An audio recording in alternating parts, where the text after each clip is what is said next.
नमस्कार, मी सुनील नेवरेकर. क्रीडा कट्टामध्ये आपलं स्वागत. आज आपल्याकडे ब्लाइंड क्रिकेटमधील राष्ट्रीय क्रिकेटपटू शिवाजी लोंढे आपल्याकडे आले आहेत. शिवाजी लोंढे सध्या पुण्यामध्ये SBI बँकेत उपव्यवस्थापक म्हणून कार्यरत आहेत. लोंढे, आपलं स्वागत. नमस्कार सर. पहिलं तुम्ही सांगा की ब्लाइंड क्रिकेटकडे तुम्ही कसे काय वळलात?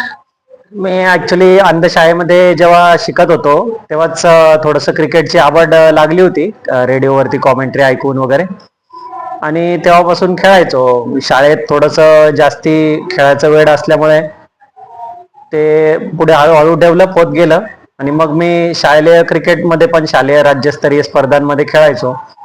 नंतर बाहेर आल्यावरती सुद्धा मी मग खेळायला लागलो आणि मग खेळता खेळता एक वेळ अशी आली की मग नॅशनल लेवल पर्यंत सुद्धा गेलो. कुठं नॅशनलला कुठं खेळलं? तर नॅशनल ऍक्च्युली दरवर्षी होत राहतात, तर लखनौ वगैरे अशा ठिकाणी खेळलेलो आहे. मुंबई, गुजरात वगैरे, अहमदाबाद, असं खूप ठिकाणी वेगवेगळे. मग सध्या काय करतात? सध्या आता SBI भारतीय स्टेट बँकेमध्ये उपव्यवस्थापक पदावरती काम करतो, नगर रोड शाखेमध्ये. आणि बाकी थोडस मी जेव्हा विद्यार्थी दशेमध्ये होतो तेव्हा खूप म्हणजे कठीण परिस्थितीतनं सगळं केलं. इथे स्वारगेटला आमच्या एक बॉक्सिंग क्लबला हॉस्टेल आहे, तिथं राहून शिकलो, तिथं राहून खेळायला गेलो स्पर्धांमध्ये.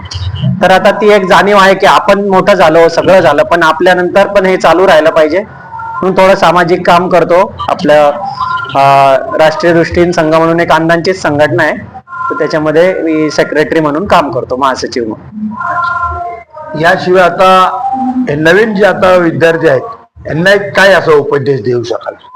यांना सगळ्यांना एक निश्चित सांगेल की सुरुवातीला विद्यार्थी दशेत असताना प्रवास आपला थोडा असा खडतर असतो, पण आपण जर मेहनत घेतली तर निश्चितपणे चांगले दिवस असतात. आणि हे सगळं करत असताना खेळाकडे, व्यायामाकडे सतत लक्ष दिलं पाहिजे आणि त्याच्याने आपली प्रगती निश्चितपणे होईल. धन्यवाद लोंढे सर. थँक्यू.